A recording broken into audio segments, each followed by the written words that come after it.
di zaman Ibrahim alaihissalam. Namrud ini dia coba mengikrarkan dirinya. Awal dia dirobatkan jadi raja setelah ayahnya meninggal. Dia nobatkan dirinya menjadi Tuhan, mengikrarkan dirinya sebagai Tuhan, dan siapapun yang mengiyakan itu semua kebutuhannya dipenuhi, dikasih oleh Namrud. Maka masyarakatnya semua mengakui dia sebagai Tuhan karena apapun yang disampaikan dikasih, apapun yang diminta dikasih, hanya dengan mengikrarkan dia sebagai Tuhan. Sampai akhirnya menyebarlah penyembahan terhadap Namrud ini. Begitu dia baru menobatkan diri menjadi raja, menjadi Tuhan seperti ini, hari pertama, dan mulailah dia membagi-bagi segala macam kebutuhan masyarakatnya sehingga dia diakui sebagai Tuhan. Allah subhanahu wa ta'ala membuatnya mimpi. Dia mimpi kerajaannya hancur, kebakaran sana sini. Maka dia kaget di tengah malam, kemudian dia bangunkan seluruh penasehat-penasehatnya. Bangun semua, bangun. Salah satu penasehat terdekatnya Namrud itu bernama Azar. Azar ini ayahnya Nabi Ibrahim alaihissalam. Jadi ayahnya Nabi Ibrahim alaihissalam ini adalah penasehatnya Namrud. Bahkan dia orang tangan kanannya Namrud. Azar ini, Bapak Ibu sekalian, sangat mahir membuat patung. Jadi Namrud ini pada saat mengaku sebagai Tuhan, dia suruh Azar buat patung-patung dia dan patung-patung yang Namrud ingin, seperti misalnya patung Nuh, patung harimau, beragam macam. Disebarkanlah patung-patung tersebut di seluruh pelosok wilayah kekuasaannya dia. Jadi orang-orang tidak perlu datang ke Babilonia, ibu kota Irak pada saat itu, untuk menyembahnya. Cukup menyembah patung-patung yang dikirim ke sana. Dan Azar ini otaknya, ayahnya Nabi Ibrahim AS. Di tangan dia semua pembuatan patung itu. Dia menjadi tangan kanannya Namrud. Kaget dan Namrud malam hari, kemudian dia tanya penasehat-penasehatnya, apa syarat kalian? Apa nih? Mimpi apa nih? Kata mereka, kami tidak tahu mimpi ini apa ini. Tidak ada gambaran. Sampai akhirnya ada satu orang yang berkata dari penasehatnya, mungkin malam ini ada bayi yang lahir, laki-laki di Babilonia yang akan menghancurkan kerajaan Anda. Tiba-tiba Namrud menangkap pernyataan tersebut, lalu dia mengeluarkan instruksi yang aneh. Dia mengatakan, kalau begitu semua anak laki-laki yang lahir malam ini di Babilonia dibunuh. Malam ini juga, sekarang gerakan. Sebelum terbit matahari, keliling di semua rumah, ada anak bayi laki-laki baru lahir, bunuh semua. Kebetulan Azar hadir di situ. Malam itu hadir karena dipanggil tiba-tiba kumpul sama Namrud, dan istrinya baru melahirkan anak laki-laki, itulah Ibrahim. Maka dia pun pulang ke rumahnya lalu mengatakan, selamatkan Ibrahim ke hutan, karena Namrud sudah mengeluarkan instruksi suruh bunuh semua anak laki-laki. Pasti dia kalau ketahuan akan dibunuh nih. Dilarikanlah Ibrahim alaihissalam ke hutan. Ada banyak cerita tentang Ibrahim waktu masih kecil. Beliau tinggal di dalam hutan, kemudian Allah subhanahu wa ta'ala merawatnya. Ada athar yang menyebutkan Ibrahim mengisap jempolnya, kemudian keluar susu dan segala macam cerita. Tapi saya tidak ceritakan tentang kisah kecilnya Ibrahim alaihissalam. Yang saya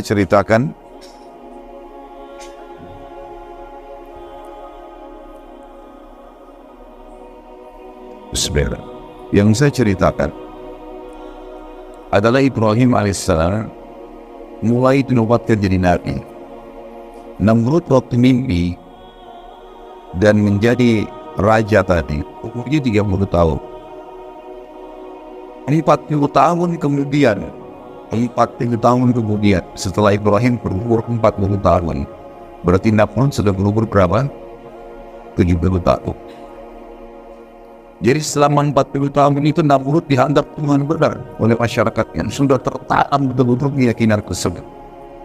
Sampai wilayah kekuasaan Namrud banyak kuil-kuil yang dibuat, tempat sesembahan,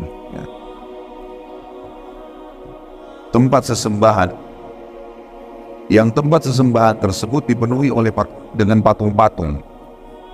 Di antaranya adalah patung Namrud.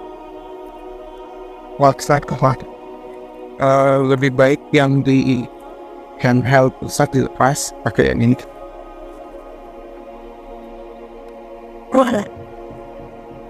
Ya, Baik, ini konflik dari baik.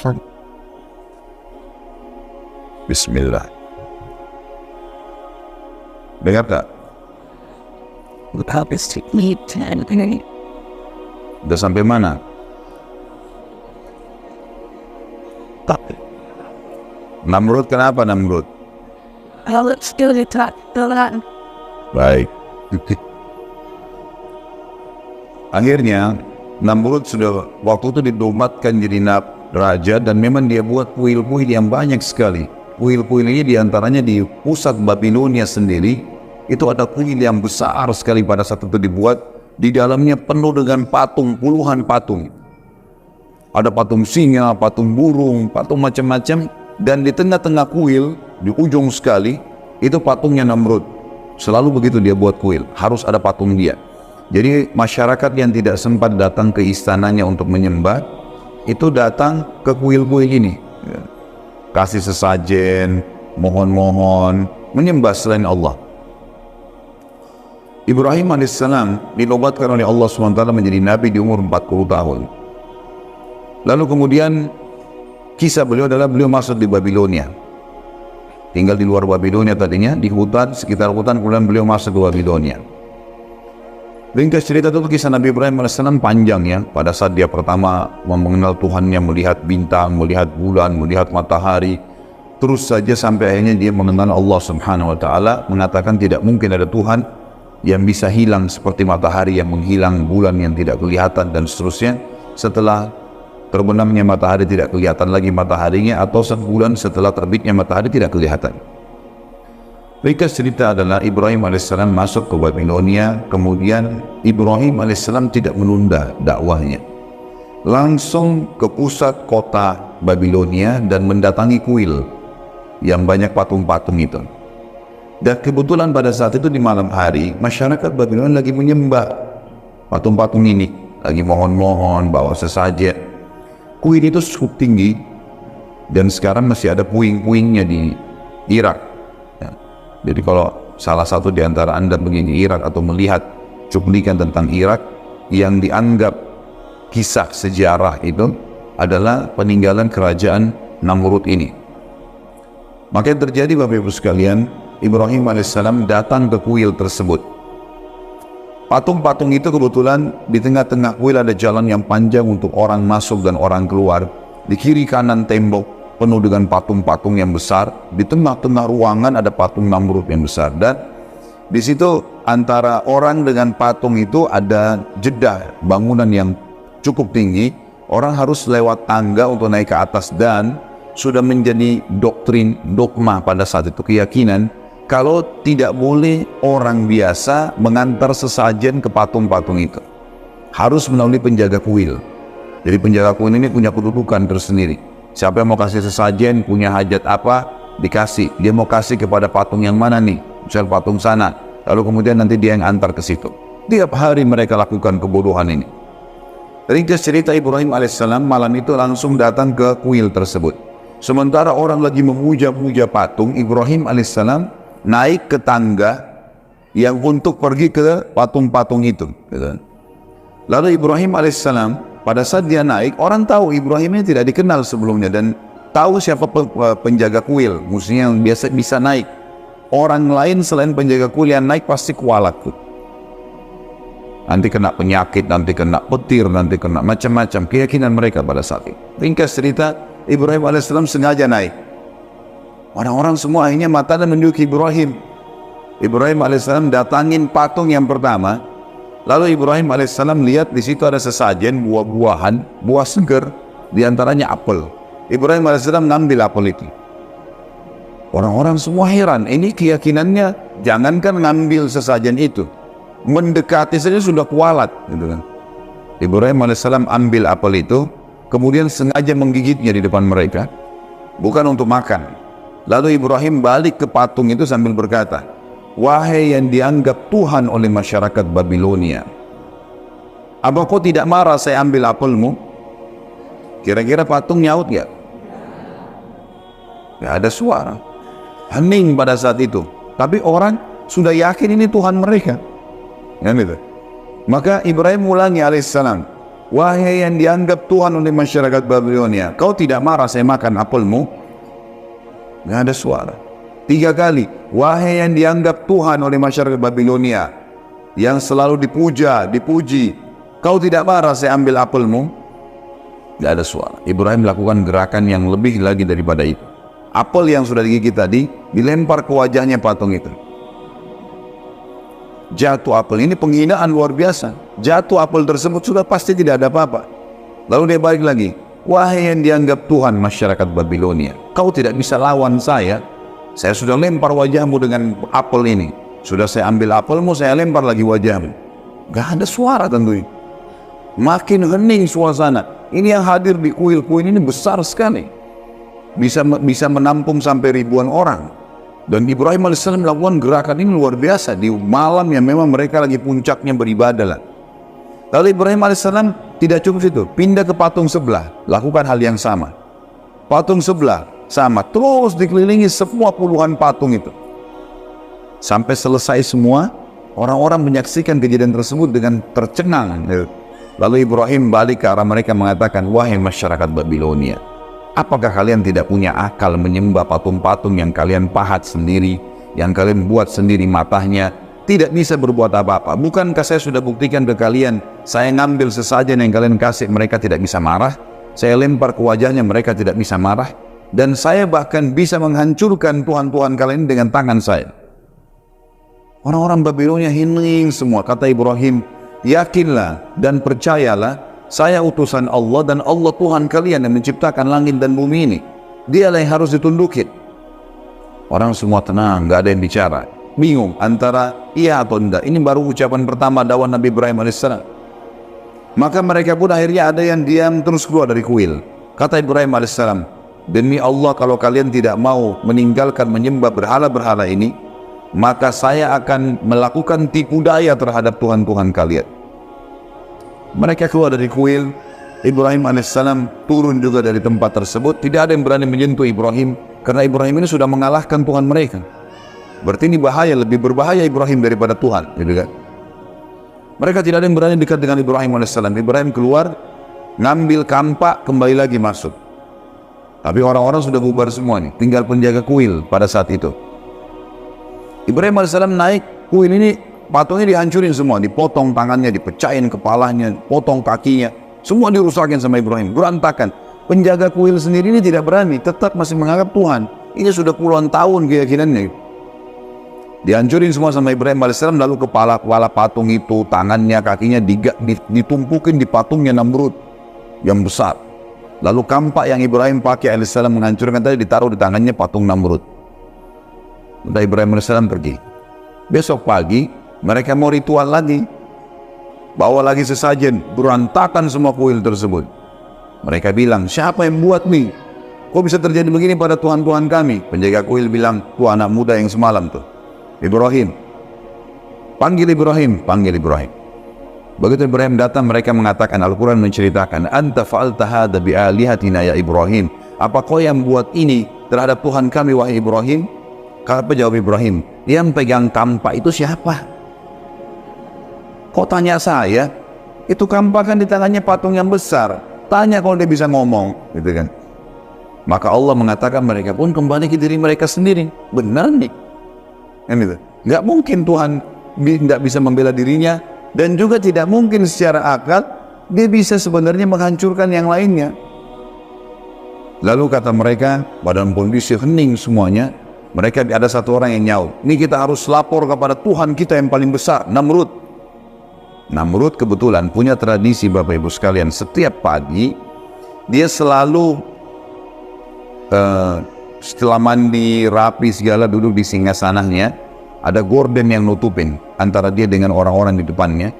Begitu selesai dia duduk, sudah rapi semua, singgasananya sudah rapi, mahkota sudah rapi di muka gorden tersebut. Begitu di muka, maka seluruh orang yang ada di depannya sujud kepada dia. Bertahun-tahun mengatakan, wahai Tuhan Namrud, termasuk istri dan anaknya. Setiap pagi, gitu kan? Mengatakan, wahai Tuhan yang Namrud, Tuhan Namrud, gak bisa tidak lagi mengatakan Raja Namrud, Tuhan. Dan itu terjadi bertahun-tahun. Ibrahim alaihissalam waktu diancam begitu, kita mau lapor kepada Tuhan kita terbesar. Kata Ibrahim, gak usah lapor, saya ke sana. Saya mau langsung ke istananya Namrud. Ibrahim alaihissalam pergi ke sana sendirian. Orang-orang berbondong-bondong masuk, banyak istananya Namrud besar. Orang banyak mau sujud kepada Namrud. Karena setiap sujud minta apa-apa dikasih.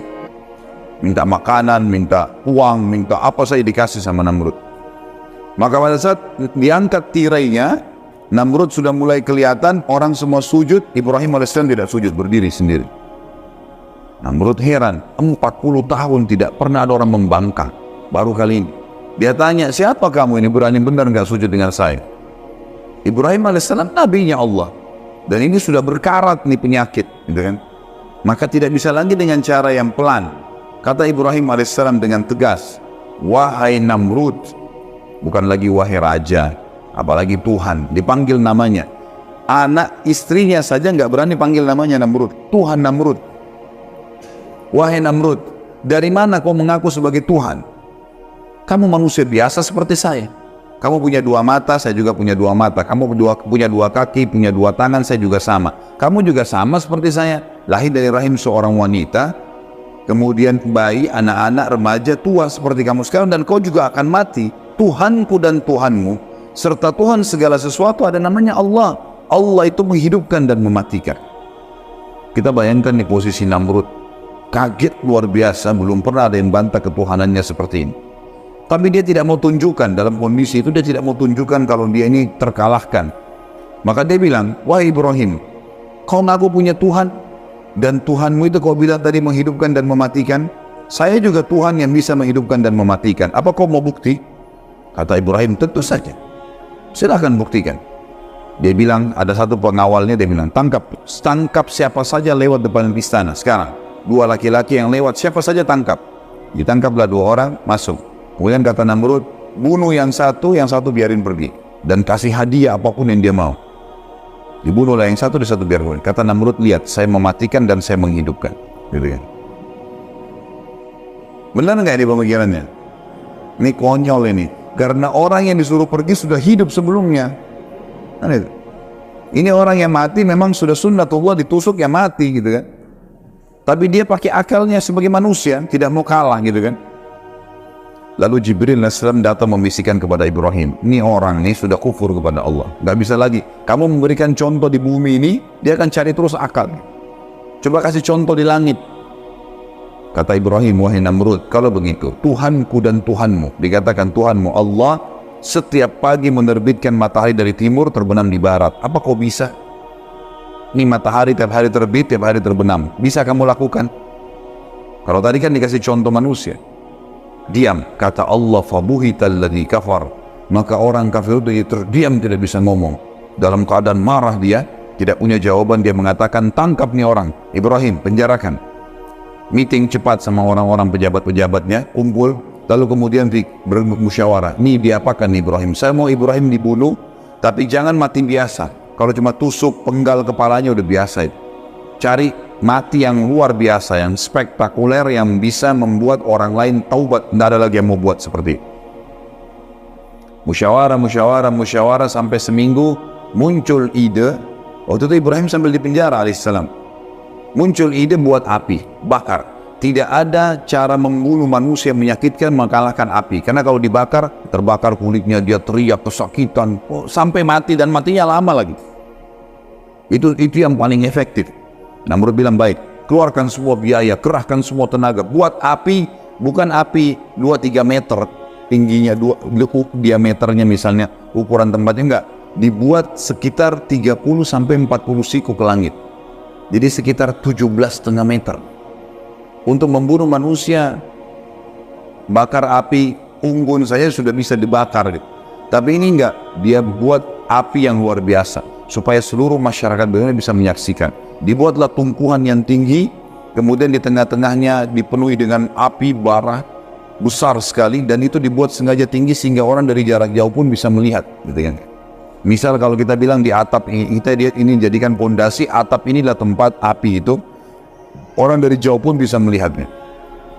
Ringkas cerita adalah dibakarlah api tersebut dengan biaya yang besar, dengan tenaga yang besar. Di sekitar api Namrud letakkan prajurit-prajurit pilihannya untuk menjaga. Lalu Ibrahim alaihissalam dikeluarkan, kemudian Ibrahim alaihissalam dibuka bajunya, supaya kata Namrud dia bisa merasakan lebih sakit lagi daripada api itu. Waktu Ibrahim alaihissalam akan dilempar dari jarak jauh masuk ke dalam api, gitu kan, maka yang terjadi adalah Ibrahim alaihissalam sempat kedatangan Jibril alaihissalam, dan Jibril berkata, wahai Ibrahim, Allah telah mengutus saya kepada kamu, dan Allah berkata kepada saya bahwasanya Jibril bantulah Ibrahim apapun yang dia mau. Maka sekarang kau bisa minta tolong sama saya apa saja Ibrahim. Kau minta saya bunuh Namrud, saya matikan Namrud. Kau minta saya hancurkan Babilonia, saya hancurkan Babilonia. Kau minta saya padamkan api, saya apa saja minta sekarang saya bisa jalankan. Titahnya Allah kepada saya begitu. Kata Ibrahim alaihissalam, wahai Jibril, kalau kepadamu saya tidak perlu, tapi kalau kepada Allah saya akan minta. Makanya Allah memuji Ibrahim mengatakan, inna Ibrahim kana ummah. Ibrahim itu satu orang tapi seperti satu umat. Keyakinannya luar biasa. Jibril pun dia tidak mau minta tolong, gitu kan. Maka dengan setelah itu Jibril pun alaihissalam pergi, lalu berkata Ibrahim alaihissalam, ya Allah, zat yang telah aku imani secara gaib, nggak kelihatan, gitu kan, nggak ditahu Allah itu, tidak kelihatan, cuma bisa dirasakan keberadaannya, kan gitu, diyakini keberadaannya. Aku yakin engkau lah yang telah menciptakan aku dan segala sesuatunya termasuk api di depanku ini. Api ini lagi berkobar besar. Ibrahim sudah diikat, dilempar dari jarak jauh dengan katapel gitu. Jadi jauh sekali jaraknya agar kelihatan oleh orang-orang. Lalu dia bilang, engkau lah yang telah menciptakan aku dan seluruh segala itu dan termasuk api, dan engkau lah yang menjadikan api ini dasarnya, fitrahnya panas. Jadikanlah api ini dengan kemahabesaranmu dingin dan keselamatan untukku. Balik dari panas menjadi dingin. Maka Allah SWT mengatakan, kami terima permohonannya Ibrahim dalam kondisi dia ingin membuktikan kebesaran Allah. Maka dilemparlah Ibrahim alaihissalam dari jarak jauh. Pada saat dilempar Ibrahim alaihissalam, ada satu kejadian juga di situ. Ibrahim alaihissalam pada saat masuk ke dalam api, tentu Bapak Ibu sekalian, manusia kalau kena api sekuat apapun badannya, sekekar apapun pasti teriak, gitu kan? Nggak ada yang bisa menahan panasnya api. Maka begitu Ibrahim AS masuk ke dalam api, subhanallah, nggak ada teriakan, nggak ada jeritan, nggak ada suara apapun, nggak ada, hening sekali. Orang-orang sempat bertanya, ini Ibrahim ini mati atau enggak ya? Namrud pun bingung, tidak ada orang yang kena api, tidak ada teriakan. Maka Namrud itu kebetulan singgasananya ditaruh di luar, diangkat, kemudian dia berhadapan sama api, dia melihat api itu, dia menyaksikan sendiri, nggak ada suara. Lalu Namrud ingin menenangkan audiensnya, masyarakatnya waktu itu, dia mengatakan, Ibrahim sudah mati di awan kena asap saya, asap api saya. Udahlah, orang percaya, orang bubar. Kata Namrud, biarkan 3 hari. 3 hari biarnya terbakar.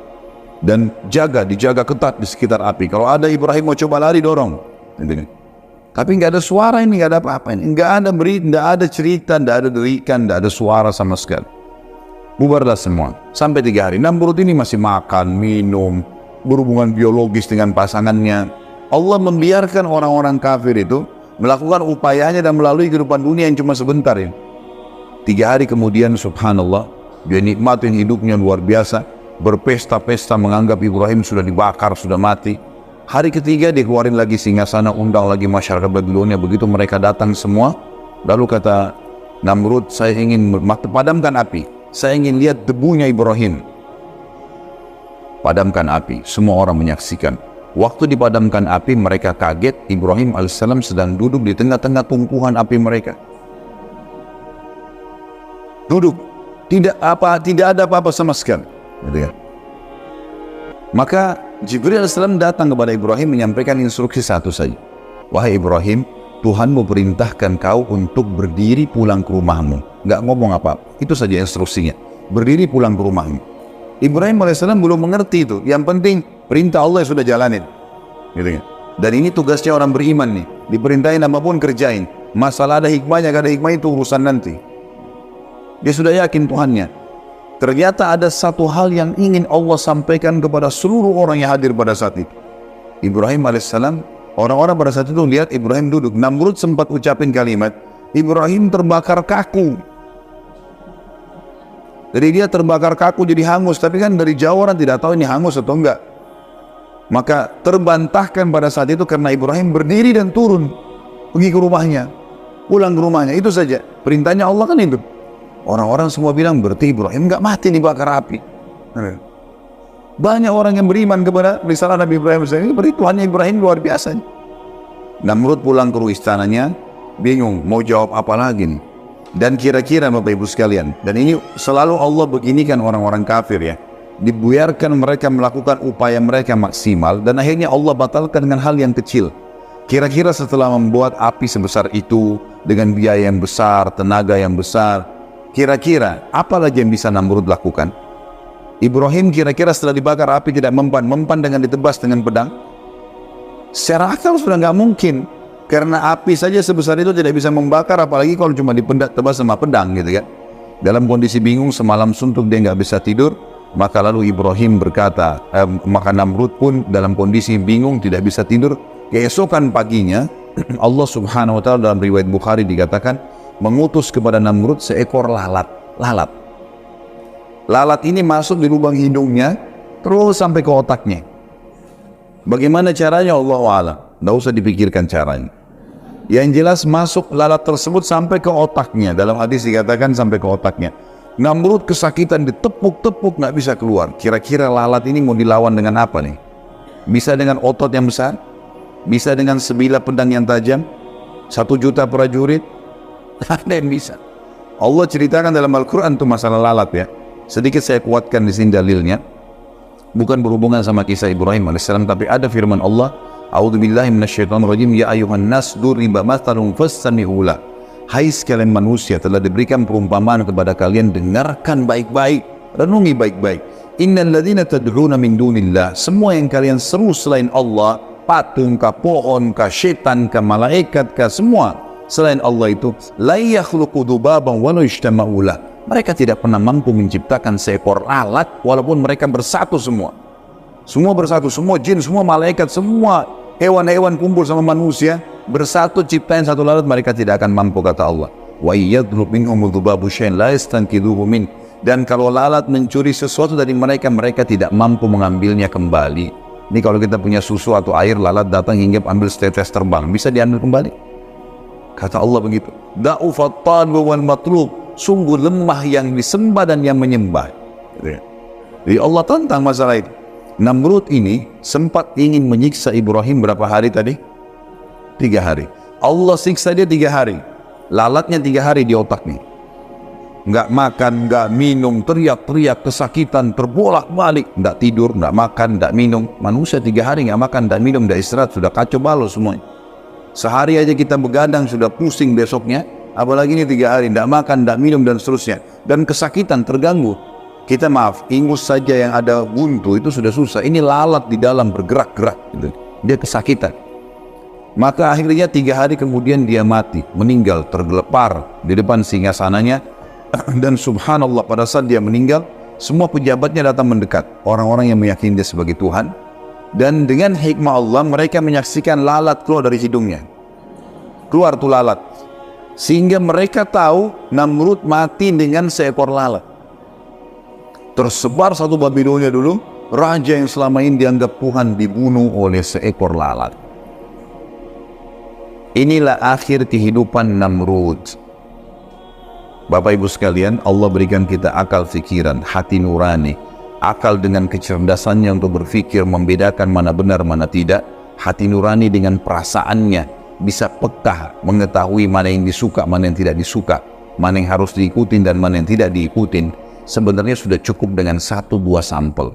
Ingat, tidak semua orang beriman itu mati badannya wangi, tidak semua. Tapi 1-2 orang Allah perlihatkan. Tidak semua orang yang jahat itu meninggal badannya meletup-letup rusak, enggak. Tapi 1-2 orang Allah perlihatkan. Karena kalau setiap orang kafir mati badannya rusak, enggak ada orang kafir nanti. Allah memang sengaja menguji dengan keimanan dan mau beriman enggak, gitu kan. Jadi harus ambil pelajaran.